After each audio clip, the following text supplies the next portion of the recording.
When you do what you love, yoga, CrossFit, and lifting heavy things, you want to do it for life. Inside Tracker can help. Inside Tracker was founded in 2009 by leading scientists in aging, genetics, and biometrics. Inside Tracker analyzes your body's data to provide you with a clear picture of what's going on inside you and to offer you science-backed recommendations for positive diet and lifestyle changes.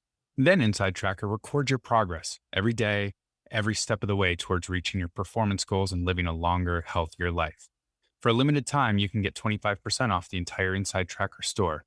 Just go to insidetracker.com/fitmess or visit the link on our website, thefitmess.com. This is The Fit Mess, conversations with world-class experts in the fields of mental, physical, and emotional health. In this episode, Apollo actually helps us through the vibration to the skin, helps us to feel better, and we're able to adapt to stress by calming the body and balancing the nervous system, the stress response, and thereby helping us to make change more easily because we're in a state that where we feel stronger and more ourselves and we're able to make change. now here are your hosts, Zach and Jeremy.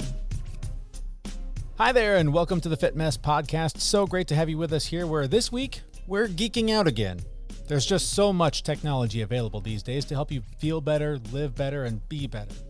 We talked just a couple of weeks ago about how much we've loved and learned from our use of the Oura Ring and how its sleep and activity tracking helps us make better choices. This week, we want to talk about another tool we've been using for the last few months, the Apollo Neuro.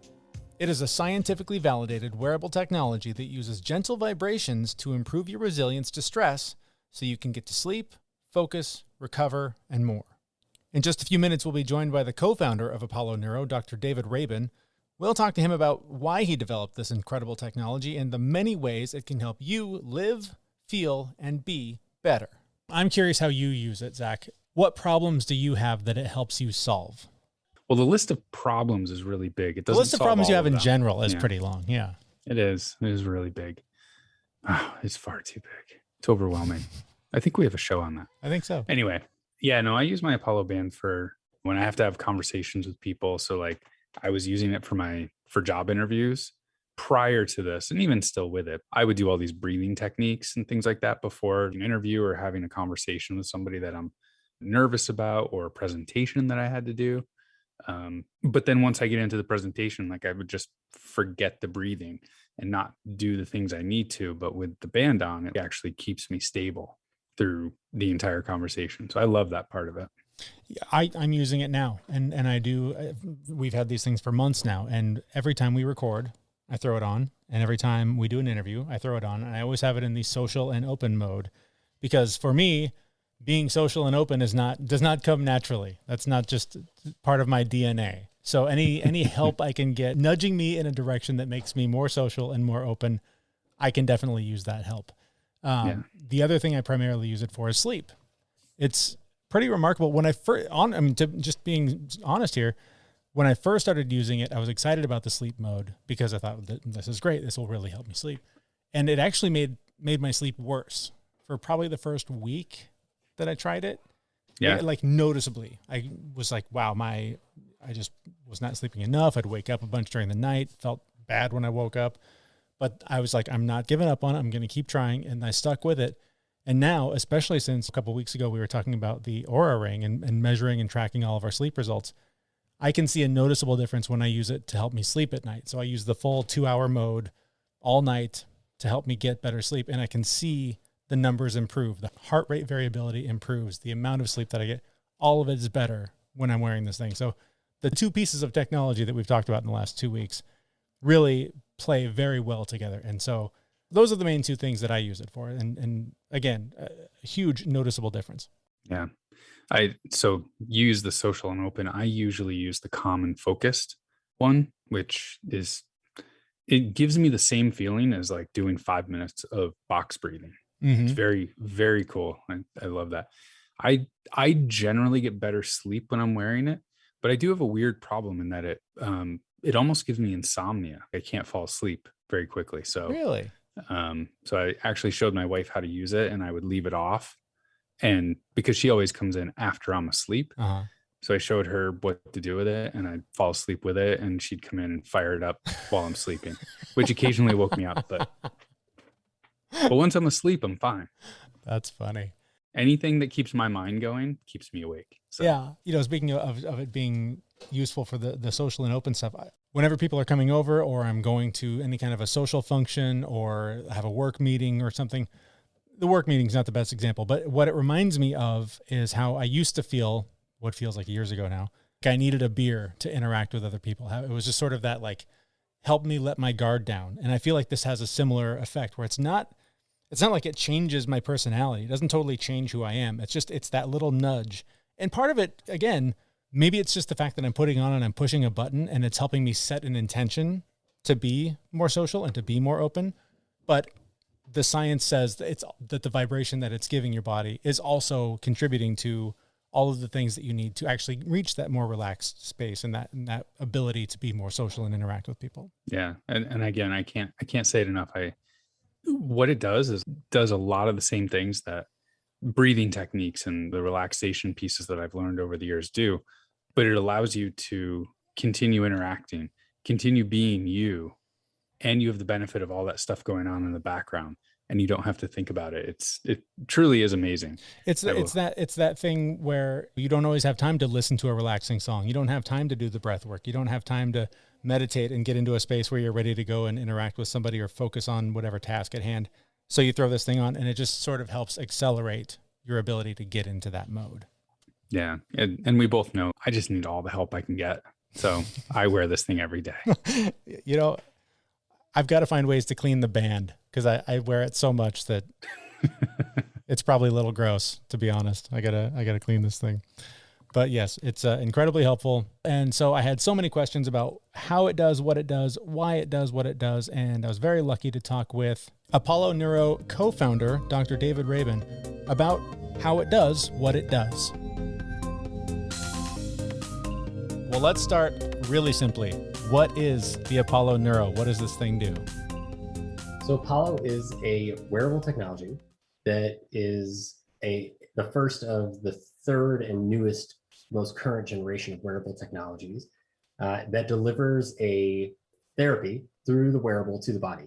And that therapy in Apollo is a wellness device. It is indicated for basically calming the body the same way that somebody holding your hand on a bad day would, or the same as taking a deep breath or getting a hug from a loved one or hearing your favorite song come on when you walk into a room on a bad day. And it does that with sound waves that our skin receives from the Apollo instead of sound waves that you might hear. So they're very gentle, low intensity sound waves that feel like vibration to the skin. And the reason why Apollo is the third generation, which I think is worth noting, is that the first generation of wearables were pedometers, step trackers, and basic tracking technology that gave us a bunch of numbers that we then had to interpret and then make a decision to change our behavior around, right? Yeah. And the second generation is the really exciting new stuff that's out with Oura Ring and Whoop and Apple Watch and Garmin and many, many others, Fitbit, the new Fitbits, where they actually interpret the data for you. They interpret the numbers and then give you something to do, which can be really accurate or not so accurate depending on the person and the use. And then, but they don't actually do anything for you. They still require us to make the decision to change our behavior. Right. Whereas Apollo actually helps us through the vibration to the skin, helps us to feel better, and we're able to adapt to stress by calming the body and balancing the nervous system, the stress response, and thereby helping us to make change more easily because we're in a state that where we feel stronger and more ourselves and we're able to make change.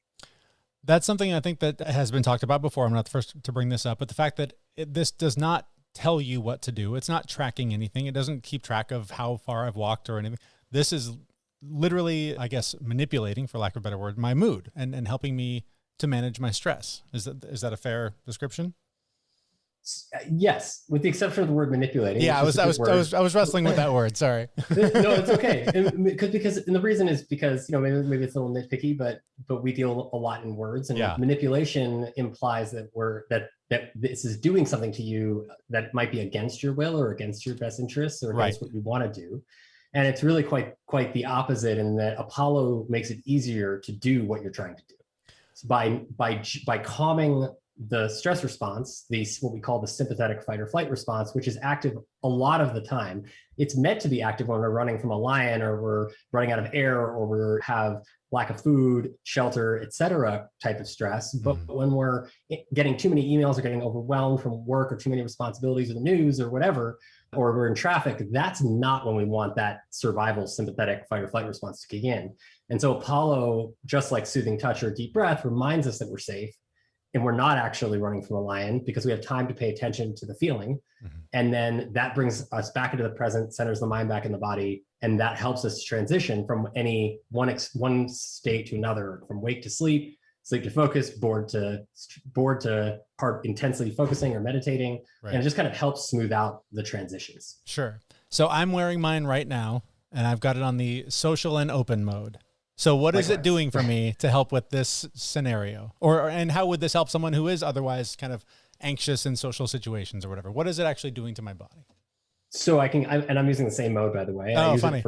it for most times that I have to socialize or interact with someone else on an interview, because the social and open mode is like a clear sort of clear and focused, but also my attention is on you and what you're saying in the conversation. I'm in a slightly more present, more empathic listening state.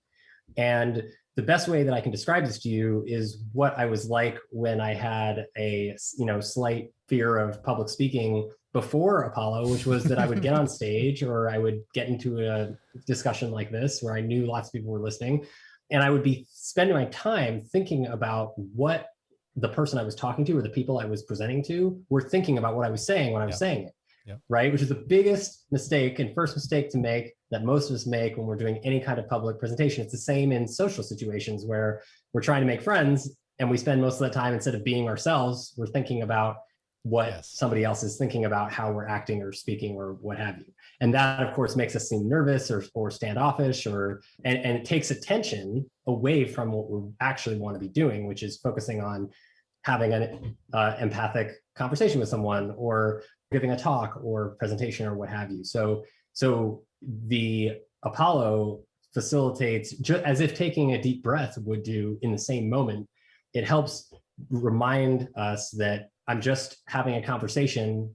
I have been doing this for years. I know how to do it. My body knows how to do it. I know what to say. I know how to talk, right? And that I don't need to worry about what other people are thinking about me right now. And so our attention becomes more focused on what it is we're actually doing, which is just having a conversation. Right.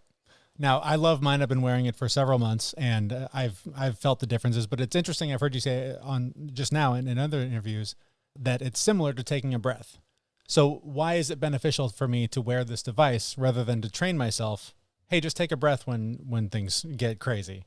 So it's absolutely better, and I would never say otherwise, to train yourself to do breath work. Right? Breath work is the best thing that any of us can do for ourselves at any time, to learn how to control our breath in the moment of stress. But the fact of the matter is that, and studies have been done on this, that it is extremely difficult to learn a new skill, and particularly to learn how to breathe and control our breath and get in tune with our breath when we're already stressed out. Right? And most people, even people who are excellent breath workers and practice all the time, and by all the time I mean for like hundreds or thousands of cumulative hours of breathwork time, still have trouble sometimes remembering to take a breath in that moment of stress when they're doing XYZ.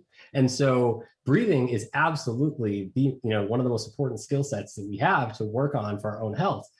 However, it is incredibly difficult to learn. It can be when we're already in these stressed out states. So again, having a nervous system lubricant, right? If you think about it, or a little nudge that helps our bodies get into a state that reminds us that we're calm enough to take a breath, right? And so it's almost like, for those of us like myself and maybe you, who never had the benefit of learning breath work when we were young, when that would have really been the time to teach it as a coping strategy, it's harder for me to learn now. And so Apollo helped me learn how to get the benefits of breath work in my day-to-day.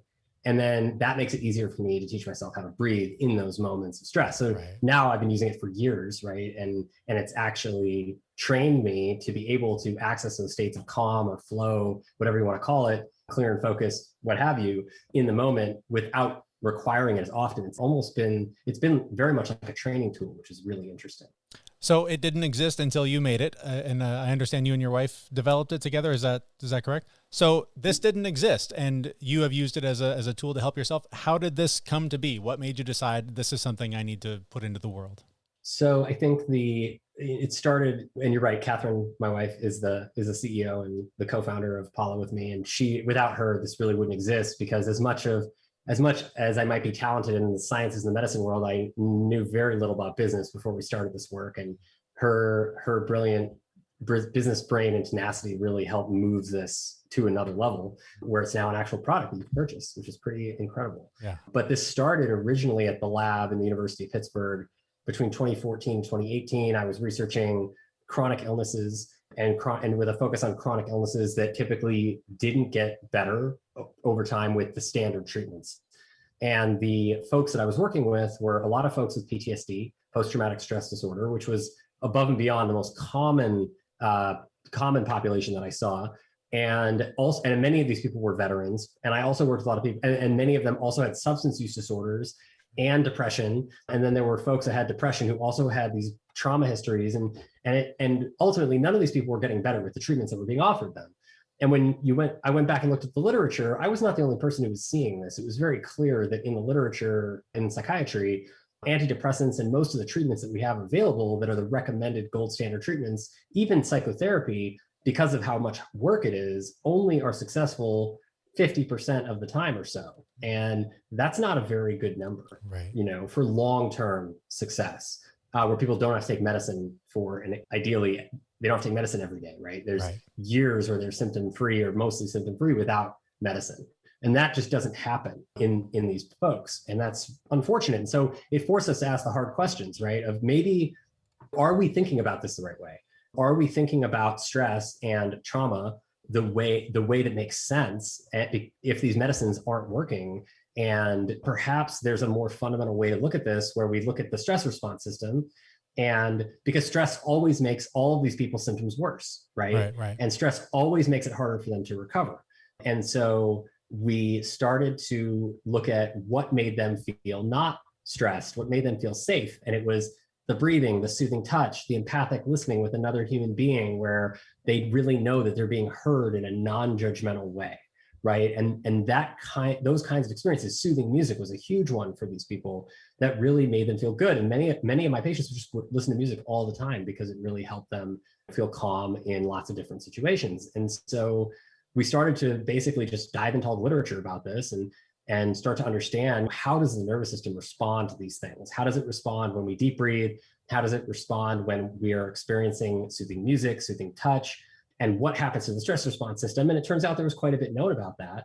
And then thanks to Catherine's help, we started to look at other ways to tap into that system without the ears and without the eyes and without having somebody else there that was required to be part of the experience to make you feel better. Would it be possible to give somebody something like a wearable? This is again back before there was a company, before we had really done any real big studies, and we were just asking the hard questions. Is it possible to make something that you could wear that could give you the same benefits of soothing music and soothing touch? And then over time, years of research and experimentation later, we figured out that absolutely there are certain rhythms that the skin feels as soothing that induce a very similar response in the body to deep breathing or somebody holding your hand on a bad day or a great song. And that was really, really cool. So then as we started to look into that more and more, we did the placebo-controlled double-blind randomized trial. And that showed us we were really on something in terms of the pattern of how these vibrations were affecting the body. And then that spun off into more real world testing with thousands of subjects. And then the current device, which is now, I guess, phase 3, if you count the original prototypes we built. Wow. I'm very curious about the placebo studies, and I want to ask you about that. But the whole concept of music and the physical vibrations having an effect on our body, I would have always just assumed it's just, I like the sound of that music, the words mean something. It's the attachment that I have to it because of the story or the time that it appeared in my life or whatever. It's fascinating to me that the physical vibration from music can alter my mood, I guess, or my emotions. That's fascinating. And it's not just your mood, right? It's your heart rate. it's your heart rate variability, how much we sweat, how fast we breathe, how deep we breathe. It alters our metabolism. It can alter lots of different things. In addition to mood, the mood is perhaps the most obvious way that we notice the experience, but it's actually changing lots of things in our body at the same time. And and if you listen to music that you find, even if you consider it subjectively soothing, right? Like you feel nice and calm when you're listening to it. That music is having the result of feeling calm because your recovery, rest, and digest nervous system is perceiving you as safe. And when you send safety signals to your body, that nervous system can turn on and divert resources away from the fight or flight stress response, away from the skeletal muscles and the heart and the lungs and the motor cortex, to the parts of our body that are really important for feeling good, right? The reproductive system and the digestive system and the metabolic system that we store energy with, our immune system that keeps us healthy and from getting sick all the time, which happens when we get too stressed out, right? We've all been there. And our sleep, right? So all of these parts are connected, which is oftentimes taught not to be the case, but they're absolutely all connected. So can I totally confuse my system by like putting it on the relax mode and then like cranking up the Foo Fighters? Is my body just going to explode in confusion? That's a really interesting question. I'm glad you asked that. Nobody has ever asked that question before, but there's a really important point there, because ultimately, yes, you can confuse your body. And the goal and what you're describing actually is what most people experience on a regular basis, is that type of confusion, because there's so much incoming stuff from all different kinds of inputs, whether, again, like our family, our responsibilities, the news, our work responsibilities, and the traffic, and all of the things, and the sounds around us, the construction, right? All of that stuff is feeding us sensation. And it affects the way that our body is functioning. It affects the way we feel. And ultimately, the goal is that we want the sensations that we surround ourselves by to be things that facilitate access to the goals that we actually want in our lives, right? Our actions, and by which our actions, I mean the things we do and the things we choose to put ourselves around, right? The sensations and the environment that we choose to put ourselves in, which sometimes is a lot of our choice and sometimes it's not much of our choice at all. But that all comes together and should align with our intentions to achieve a certain goal. If they're not, we will be confused and our bodies will feel confused. And that confusion is restlessness, right? That's what turns into anxiety. That's so fascinating. You mentioned the placebo. I'm so curious how you test the placebo effect of something I physically feel. How are you able to tell if somebody is just imagining, oh, I put this thing on and I push play, so now I feel better, or versus the actual physical response that happens? How do you even do that? So it involves a lot of work. Number one, it's not easy to do, but when we started working on Apollo, we had the benefit of one of the best cognitive neuroscience laboratories in the country that had an electromagnetically shielded room with EEG brainwave measurement tools and heart rate and EKG measurement tools and respiratory bands and pupillometry. We measured pupil responses and physical movement and and sweat from the body. And we could do all of this in tandem, in time, right? So as the body changes, you can collect a signature from each of these different metrics in time with how people are saying they feel. And then you deliver to the body different vibration patterns, some of which are the vibration patterns that made it into the current Apollo, and other ones were vibration patterns that didn't, which were not layered in the same specific way that we found made the Apollo vibrations work. And so the pattern was very different. And the placebo are what we call active controls, because they're not just placebo, right? All vibrations, as we're just talking about, do something to the body. So they are changing the body. And one was a pattern that had been studied in the literature that had been known to help people feel more calm, subjectively speaking, which was a very slow tapping vibration. And the other one was a cell phone buzz, basically, vibration, which is known to notify people and make them more alert. And nobody knew what patterns they were getting. And then there were also no vibration conditions. Nobody knew what patterns they were getting, and even the researchers didn't know what patterns were being sent to the subjects at any given time during a task, because they're all randomized and blinded.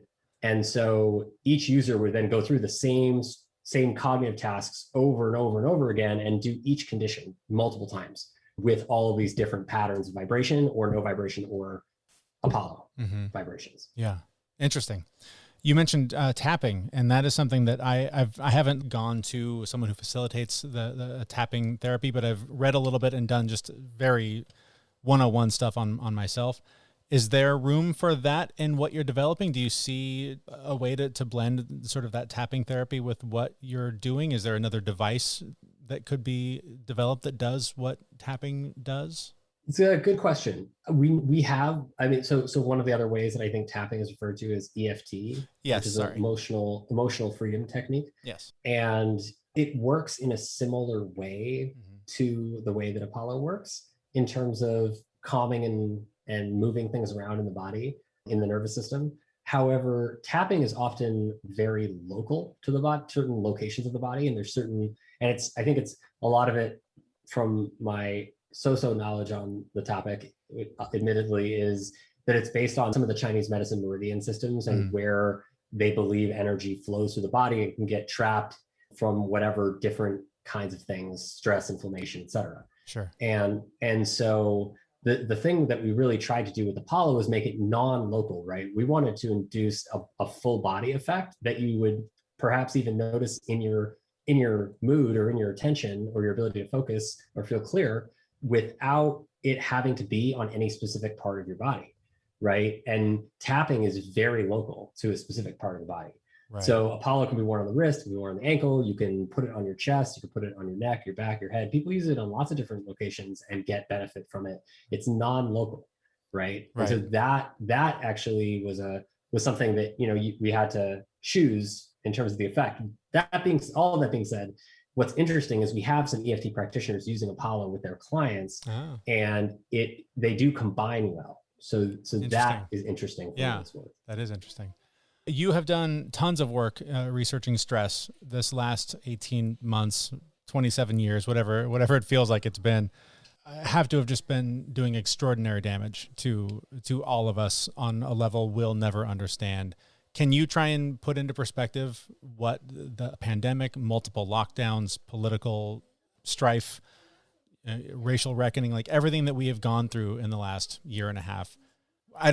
I don't understand it. I don't understand how we've gotten through it and the damage that it's done. Can you kind of paint a picture of where we are now versus where we were then because of the stress we've all been under?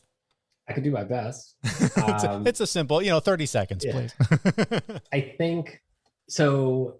There's absolutely no doubt that this has been an incredibly difficult year for almost all of us, and that, or year plus, right? And that there is probably more difficulty, more challenge to come.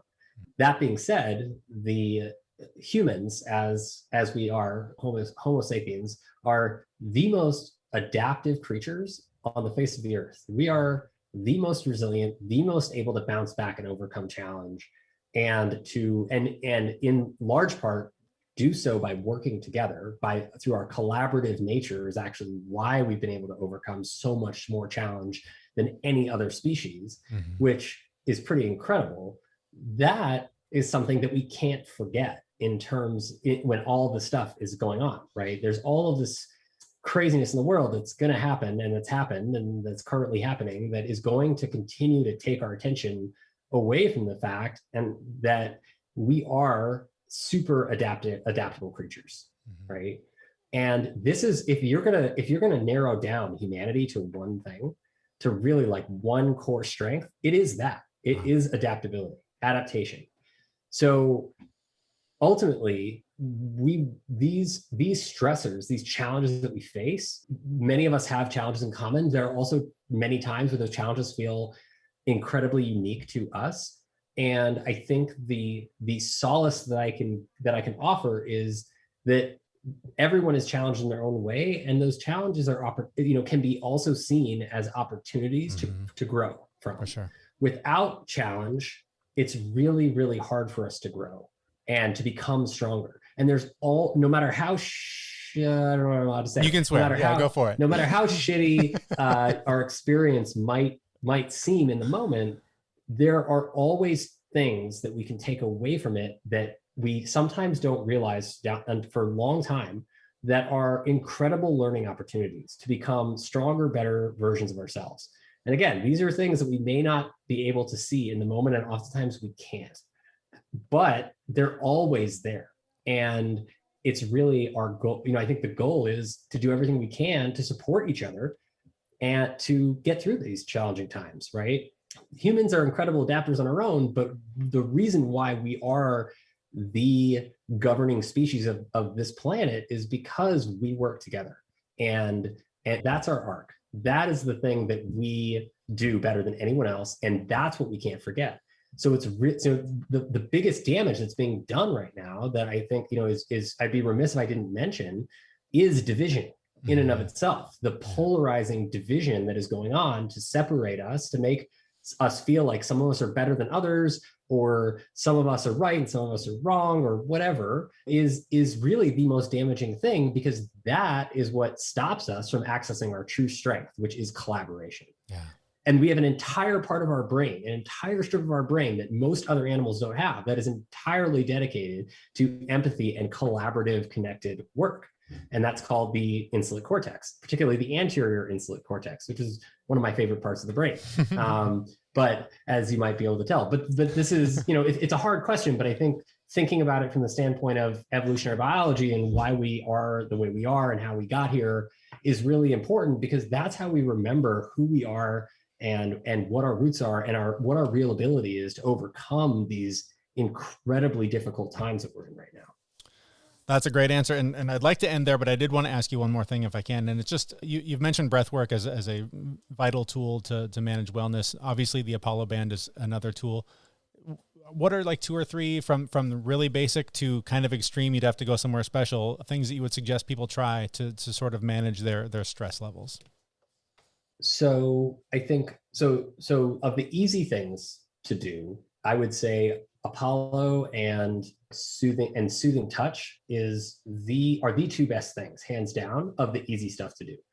Soothing touch is easy because it also doesn't require another human being. You can have another human being to help you, and that's better. But if you don't, there are certain parts of your body that you can press on the center of your chest, can put pressure on to calm the body, the inside of the outside of our ear. That's like the closest of the outside ear to the canal. You can rub that and gently, and that will also induce a sense of calm in the body. Rubbing the inside of the hand where the thumb connects to the palm can do a similar thing. And there's lots of other parts of the body that can do this. And there's tapping, right? So tapping is something you can absolutely do yourself without having someone around to release pressure. Stretching is immensely helpful. And it doesn't even have to be full on yoga. It can just be like gentle, relaxed stretching in your house and just doing whatever feels, moving whatever feels tight, right? So those are the things that I would recommend everybody start with, because they're the above and beyond the easiest.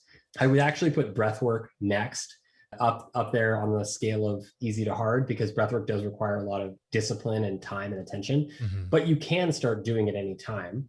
And actually, going back to the easy stuff, there is these great practices that I think is a really wonderful metaphor for strengthening our emotional brain, which is called, it's referred to something similar but different in many different ancient cultures. But my favorite take on it is the Peruvian Shipibo culture, where they talk about the 4 pillars of the foundation of trust in ourselves, which are practicing self-gratitude, self-forgiveness, self-compassion, and self-love as skills that we can practice in any moment at any time of day. And it can start just by writing down those words every morning and every night. But really the goal is just to keep them in our minds as often as possible every day. And that really sets the frame that helps us to literally strengthen the view from which we're looking at the world, right? From a standpoint of gratitude, the world looks a lot brighter and a lot more manageable than it does when we're looking at it from a standpoint of feeling completely overwhelmed and out of control. And one of the other ones that's really great is soothing music, right? And just having music on more of the time rather than TV and the news, or things that kind of like zonk you out and distract you, or that might set you off because they're really terrible, maybe shitty, difficult. And so there's a lot that we can do with music. Just having it on in the background, it can change how much energy we have and how relaxed we feel and how easy it is to wind down before bed. And it helps solve a lot of problems that we all have that are pretty common. And when you combine all of those, which is the best thing, was really combining the music and the touch and things like Apollo and other tools and the breath work and stretching and those kinds of things, they amplify each other. And it helps to retrain our nervous system to be in a state that's more balanced more of the time, not just when we're doing those activities, but more of the time throughout our day-to-day life. That's awesome. Just really quickly, what's next for Apollo? Are there going to be new modes coming? Is there a new version that you're working on? What's the future look like for Apollo? So the future is bright. We have lots of stuff coming. We just released a new product, actually, which is the Twilight Apollo, which is my favorite. And there will be new, of course, software updates coming out regularly for the devices that are currently out, which is exciting. And I think I can't go into too much detail, but what I can say is that the software that is coming is going to be increasingly focused on personalizing the experience to the individual in several different ways. That is all based on the great feedback that we've gotten from our users. And so we have we have tens of thousands of users out there contributing information to us about their experience that help us make a better product. And we really appreciate that. Awesome stuff. I'm going to leave it there. Thank you so much for your time and for the work you guys are doing. It's really important, and I'm glad we got this opportunity. Thanks for having me. It was a pleasure. Our thanks to Dr. David Rabin. If you want to pick up your own Apollo band, you can head over to thefitmess.com and go to our affiliates page, and there's a link right there, and you can save 10% off. So Jeremy, funny story though, I wear my Apollo band on my ankle per the instructions. I actually like it there because it's out of sight, out of mind. Sure. So when I am in a situation where I need it to calm me down, I completely forget about it. It does its job. I do my job. We all win. Right. But I've worn it out. I wear shorts year round. You know that. Yep, me too. But I've worn it out in public a couple of times. And the number of times I've been asked if I am leaving my house when I shouldn't be leaving my house, it's quite often, but it has always led to like all these awesome conversations. People think I'm under house arrest and breaking the law and leaving the house. And then they want to get one themselves. Well, let me share a little story with you, if I might. When I first came to Canada earlier this year, showed up late at night, walked in because they pulled us in, had to ask us a bunch of questions because we're trying to cross the border when the border was closed. And we walk in, they ask us all these questions. What are you doing here? What makes you think you can cross the border? Blah, blah, blah. The whole time I'm wearing this thing on my ankle, wearing shorts. And it totally was just like, I want to be focused on the drive. It's going to be late. It's going to be dark, and the kids and dogs and all the things. Just want to be as focused as I can. Didn't even think about it. And so the guy's asking, he's like, well, I got to ask you about that thing on your ankle. And I was like, oh shit. How do I explain this? So then I'm trying to explain to him, like, yeah, it's this like vibration sonic thing that helps me stay focused. And he's like, relax. It's fine. I know it's not a house arrest bracelet. Those things are a lot bigger. But I had to ask because you show up wearing a thing on your ankle trying to cross the border. Just raises some questions. Dumbass. So be smarter than me. Don't try and cross a closed border wearing an Apollo Neuro on your ankle. Nothing wrong with it. It's just going to raise some questions. Just move it to your wrist. It works just fine on your wrist as well. I get a lot fewer questions wearing it on my wrist, oddly enough. So one other thing I really like my band for is it has a rebuild and recover setting too, that I like to put it on right after like a good workout. And I think it helps kick my body into gear to start rebuilding all the tissues that I need from the workout that I potentially destroyed. I love that setting. That one's awesome. Yeah, I've used that one a bunch myself. And one important thing I want to point out here, and he acknowledged it in the interview, is that a lot of the things that this amazing device does, you can do on your own. You don't have to spend the money to buy this device to do the things that it does. A little breath work, a little meditation, a hug, or just some affection from a loved one. All of these things are equivalent to these things that you can do naturally. However, those things are not always available. You can't always turn on the music you want to listen to. You can't always get the hug that you want to get. You can't. Not without getting in big trouble anyway. Yeah. especially with HR. Don't even get me started. But I just think it's amazing that they have created this thing that can make it a little bit easier to tap into those things that you need to be a little more relaxed, be a little more social, sleep a little better. And so I just can't recommend it enough. I love it. So if you want to grab yours, like Zach said, 10% off on our website, thefitmess.com. Click the affiliates link and it'll take you right to the appropriate page. All right. Well, Jeremy, I'm going to say we call it quits for the day because I need to go turn on a different mode for my Apollo band called Relax and Unwind, which is, to me anyway, it's almost like drinking a glass of wine before bed, right? I love it. It's 60 minutes, totally brings me down, and I'm ready for bed so that my wife can surprise me later by turning my Apollo band on. Oh, by turning the Apollo band on. Okay, I was curious where we were going with that one. Exactly, the Apollo band. For me, I'm going to throw it on Rebuild and Recover because after working with you on this, I need all the recovery I can get. That's like the third time I've heard that today. Huh. Must be something wrong with other people. Must be everyone else. All right, everyone else, go to our website, thefitmess.com, subscribe on whatever podcast player you're using. Follow us on social media, whichever channel you like the most, and subscribe to the newsletter so you never miss an update about the show. Thank you so much for listening. We will be back next Wednesday with a brand new episode at thefitmess.com. See you, everyone. We know this podcast is amazing and doesn't seem to lack anything, but we need a legal disclaimer. Prior to implementing anything discussed in this podcast, it is your responsibility to conduct your own research and consult your physician. You should assume that Jeremy and Zach don't know what they're talking about, and they're not liable for any physical or emotional issues that occur directly or indirectly from listening to this podcast.